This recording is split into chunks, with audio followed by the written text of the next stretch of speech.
Sejarah hidup Hasan Hanafi, serta perkembangan pemikiran Hasan Hanafi dan karya-karyanya. Sosok Hasan Hanafi lahir pada tanggal 13 Februari tahun 1935 di Kairo. Berasal dari keluarga musisi, ia adalah seorang filosof dan teolog Mesir yang meraih sarjana muda dalam bidang filsafat di Universitas Kairo pada tahun 1956.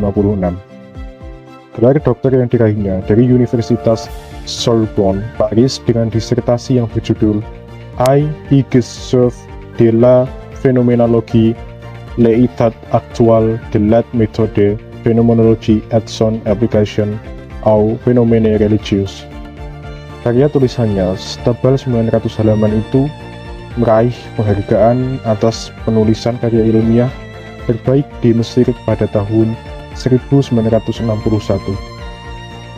Karya tersebut merupakan usaha Hanafi untuk menghadapi ilmu usul al-fiqh pada mata filsafat fenomenologi dari Edmund Husserl.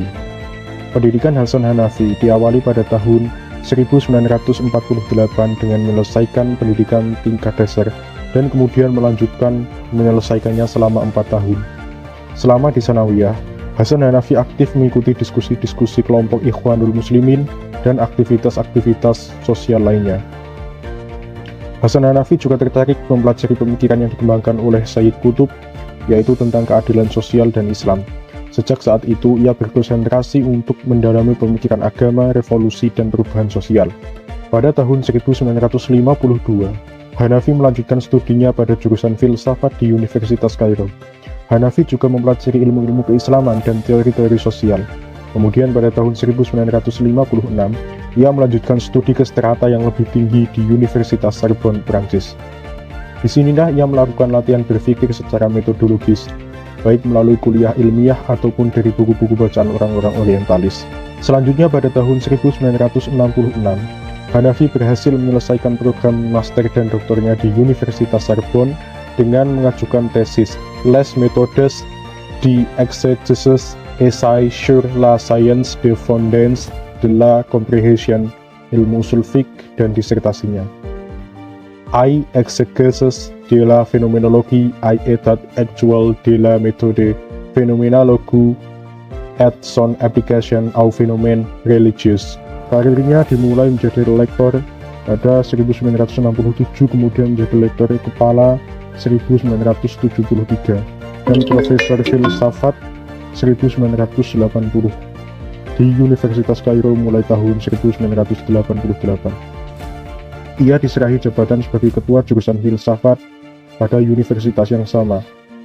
Hasan Hanafi juga memberikan kuliah di negara lain seperti di Prancis pada tahun 1969, di Belgia 1970, dan Temple University Philadelphia, Amerika Serikat pada tahun 1971 sampai dengan 1975.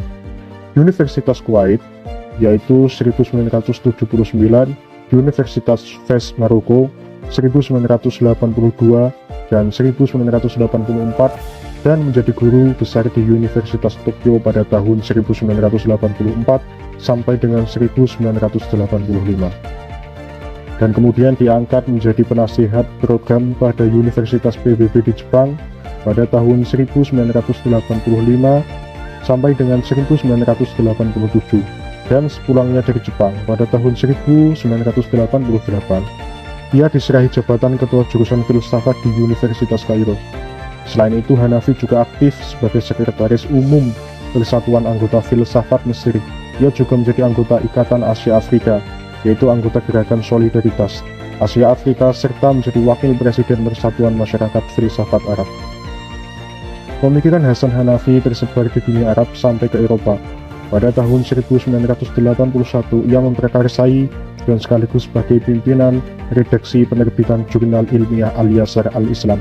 Pemikirannya yang terkenal dengan Al-Yasar Al-Islam sempat mendapat reaksi keras dari penguasa Mesir Anwar Sadat dan memasukkannya ke penjara. Hanafi banyak menyerap pengetahuan Barat dan mengkonsentrasikan diri pada kajian pemikiran Barat pra-modern. Karena itu, ia menolak dan mengkritik Barat, ide-ide liberalisme Barat, demokrasi dan rasionalisme, dan juga pencerahan yang telah mempengaruhinya. Karakteristik lain pemikiran Hanafi pada era 1960-an banyak dipengaruhi oleh paham-paham dominan yang berkembang di Mesir, yaitu nasionalistik, sosialistik, populistik, yang juga dirumuskan sebagai ideologi pan-Arabisme. Baru pada akhir era itu, Hanafi mulai berbicara tentang keharusan Islam untuk mengembangkan wawasan kehidupan yang progresif dan berdimensi pembebasan. Ia memandang Islam dapat membawa masyarakat pada kebebasan dan keadilan, khususnya keadilan sosial, sebagai standar utamanya. Struktur yang populistik merupakan manifestasi kehidupannya dari kebulatan kerangka pemikiran sebagai resep utamanya. Perkembangan pemikiran Hasan Hanafi dan karya-karyanya. Untuk mengetahui perkembangan pemikiran Hasan Hanafi secara sederhana dapat dibagi menjadi 3 periode. Pertama tahun 1960-an, yang kedua tahun 1070-an, ketiga tahun 1990-an. Periode pertama pada tahun 1960-an, Hasan Hanafi belajar di Prancis. Ia menekuni bidang pemikiran dari berbagai disiplin ilmu sebagai usaha untuk merekonstruksi pemikiran Islam yang menurutnya sedang mengalami krisis. Untuk itu, ia mengadakan penelitian guna mengatasi masalah besar ini dan dampak dalam karya akademiknya yang monumental tahun 1965 dan tahun 1966. Hanafi menulis tesisnya, yaitu Les Méthodes d'exégèse et sur la science des fondements de la compréhension ilm usul fiqh, le Conseil supérieur des arts, des lettres et des sciences sociales, dan juga disertasinya yaitu Exégèse de la phénoménologie et son application aux phénomènes religieux. Pada awal dasawarsa 1960-an, yaitu nasionalistik, sosialistik, dan populistik, yang juga dirumuskan sebagai ideologi pan-Arabik, dan oleh situasi nasional yang kurang menguntungkan setelah kekalahan Mesir dalam perang melawan Israel pada tahun 1967. Untuk tujuan rekonstruksi itu, selama berada di Prancis, ia mengadakan penelitian tentang metode interpretasi sebagai upaya pembaharuan di bidang usul fiqh atau teori hukum atau Islamic Legal Theory, dan tentang fenomenologi sebagai metode untuk memahami agama dalam konteks realitas kontemporer. Penelitian ini sekaligus merupakan upayanya untuk meraih gelar doktor pada Universitas Sorbonne, Prancis, dan ia berhasil menulis disertasi yang berjudul Essai sur la méthode d'exégèse, esai tentang metode penafsiran. Karya setebal 900 halaman itu memperoleh penghargaan sebagai karya ilmiah terbaik di Mesir pada tahun 1961. Dalam karya itu jelas Hanafi berupaya menghadapkan ilmu usul fiqh pada madzhab filsafat fenomenologi Edmund Husserl. Pada fase awal pemikirannya itu, tulisan-tulisan Hanafi masih bersifat ilmiah murni. Baru pada akhir dasawarsa itu, ia mulai berbicara tentang keharusan Islam untuk mengembangkan wawasan kehidupan yang progresif dan berdimensi pembebasan. Ia mensyarat fungsi pembebasan jika diinginkan Islam dapat membawa masyarakat pada kebebasan dan keadilan, khususnya keadilan sosial sebagai ukuran utama. Struktur yang populistik adalah manifestasi kehidupannya dalam kebulatan kerangka pemikiran sebagai resep utamanya. Hanafi sampai pada kesimpulan bahwa Islam sebaiknya berfungsi orientatif bagi ideologi populistik yang ada. Periode kedua, periode tahun 1970-an berbeda dengan fase awal tulisan Hanafi. Pada fase ini banyak berbicara tentang problem pemikiran kontemporer sebagai upaya mencari penyebab kekalahan umat Islam ketika perang melawan Israel tahun 1967. Hanafi berusaha menggabungkan antara semangat keilmuan dengan semangat kerakyatan. Ia menyadari bahwa seorang ilmuwan tidak harus hanya duduk, asyik berpikir, tetapi juga harus memberikan jalan keluar bagi rakyat yang sedang mengalami kesulitan. Pada tahun 1967, Hanafi menulis buku berjudul Qadaya Mu'asirah fil Fikrina al-Mu'asir, menggambarkan bagaimana menganalisis realitas dan berusaha merevitalisasi khazanah klasik Islam. Tahun 1977 menerbitkan Qadaya Mu'asirah al-Fikri al-Gharbi. Dalam buku ini Hanafi memperkenalkan beberapa pemikir barat seperti Spinoza, Voltaire, Edmund Husserl, dan Herbert Marcuse. Periode 1970-an diliputi oleh situasi politik Sadat yang pro-barat dan memberikan kelonggaran pada Israel. Meskipun pada sekitar tahun pertama periode ini Sadat berhasil menggunakan kekuasaan Islam. Peristiwa-peristiwa besar yang menandai periode ini adalah Undang-Undang Ekonomi Terbuka tahun 1974, Intifadah tahun 1977, Perjanjian Mesir-Israel tahun 1979, dan terbunuhnya Anwar Sadat tahun 1981. Pada periode ketiga, tahun 1980-an, pada awal tahun 1980-an, Hanafi menerbitkan buku sebanyak 8 jilid yang berjudul Ad-Din wa al-Saurah fil Misri 1952 sampai dengan 1981. Buku ini membicarakan tentang agama, budaya bangsa, dan pembebasan, juga membicarakan tentang gerakan-gerakan keagamaan kontemporer. Tahun 1981, ia menulis Dirasah Islamiyah yang memuat tentang studi keislaman klasik dengan menggunakan pendekatan fenomenologi dan hermeneutika. Buku ini menjelaskan objek studi melalui perspektif kesejarahannya secara kritis dan melihat sebagaimana adanya. Periode 1980-an sampai dengan awal 1990-an dilatar belakangi oleh kondisi politik yang relatif stabil dari masa sebelumnya. Sesungguhnya pemerintah Husni Mubarak belum sepenuhnya mampu meredam gejolak kelompok radikal. Dalam situasi seperti ini, cita-cita Hanafi ingin memperbarui pemikiran Islam secara total. Karenanya tahun 1980-an, ia menulis sebuah buku yang berjudul At-Turas wa al-Tajdid.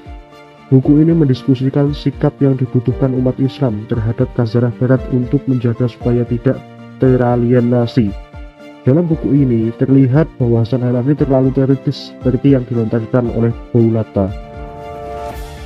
Pada tahun 1981, Hanafi membuat jurnal Al-Yasar Al-Islami yang notabene sebagai manifesto gerakan Hanafi yang berbau ideologi. Menurut pengakuan Hanafi, kiri Islam ini muncul karena didorong oleh keberhasilan revolusi Islam Iran, figur Ali Syariati sebagai arsitek dan Imam Khomeini sebagai pemimpin revolusinya. Jurnal ini walau hanya terbit satu kali memuat beberapa tulisan Hanafi, Ali Syariati dan Muhammad Audah yang menjelaskan apa diri Islam dan bagaimana tanggung jawab seorang pemikir Islam terhadap imperialisme. Mengomentari buku di atas, Abdurrahman Wahid dalam sebuah pengantar buku Shimogaki mengatakan bahwa pemikiran Hanafi jelas-jelas mengacu pada sebuah analisis kelas yang mendominasi sosialisme sebagai faham. Sebagai langkah pertama pembaharuan pemikirannya, tahun 1988, Hanafi menulis buku Min al-Aqidah ila as-Saurah sebanyak 5 jilid. Tahun 1992, Hanafi merintis lahirnya studi-studi peradaban barat dalam perspektif ketimuran, oksidentalisme sebagai lawan orientalisme, atau Muqaddimah fi Ilm al-Istighraq. Tahun 1993, Hanafi menulis buku dengan Religion, Ideology, dan Development. Karya ini memperlihatkan kecenderungan akhir pikiran Hanafi yang hendak mengideologikan agama dan meletakkan posisi agama dan fungsinya dalam pembangunan di negara dunia ketiga. Pada perkembangan selanjutnya, Hanafi tidak lagi berbincang dengan ideologi tertentu, melainkan tentang paradigma baru yang sesuai dengan ajaran Islam sendiri maupun kebutuhan hakiki kaum muslimin. Sublimasi pemikiran dalam ciri Hanafi ini antara lain didorong oleh maraknya wacana nasionalisme pragmatik Anwar Sadat yang menggeser popularitas paham sosialisme Nasir di Mesir pada dasawarsa 1970-an. Paradigma baru ini ia kembangkan sejak paruh kedua dasawarsa, yaitu tahun 1980-an hingga sekarang. Pandangan universalistik ini satu sisi ditopang oleh upaya pengintegrasian wawasan keislaman dari kehidupan kaum muslim ke dalam upaya penegakan martabat manusia melalui pencapaian otonomi individual bagi masyarakat, penegakan kedaulatan hukum, penghargaan pada hak-hak asasi manusia, dan penguatan bagi kekuasaan masa rakyat jelata. Pada sisi yang lain, paradigma universalistik yang diinginkan Hanafi harus mulai dari pengembangan epistemologi ilmu pengetahuan baru Orang Islam menurut Hanafi tidak butuh hanya sekedar menerima dan mengambil alih paradigma ilmu pengetahuan modern barat yang bertumbuh pada materialisme, melainkan juga harus mengikis habis penolakan mereka terhadap peradaban ilmu pengetahuan Arab. Seleksi dan dialog konstruktif dengan peradaban barat itu dibutuhkan untuk mengenal dunia barat dengan setepat-tepatnya. Dan upaya pengenalan ini sebagai unit kajian ilmiah berbentuk ajaran kepada ilmu-ilmu kebaratan, al-istighraq oksidentalisme, sebagai imbangan bagi ilmu-ilmu ketimuran, yaitu al-istishraq orientalisme. Oksidentalisme dimaksudkan untuk mengetahui peradaban barat sebagaimana adanya, sehingga dari pendekatan ini akan muncul kemampuan mengembangkan kebajikan yang diperlukan kaum muslimin dalam jangka panjang. Dengan pandangan ini, Hasan Hanafi memberikan harapan Islam untuk menjadi mitra bagi peradaban-peradaban lain dalam penciptaan peradaban dunia baru dan universal.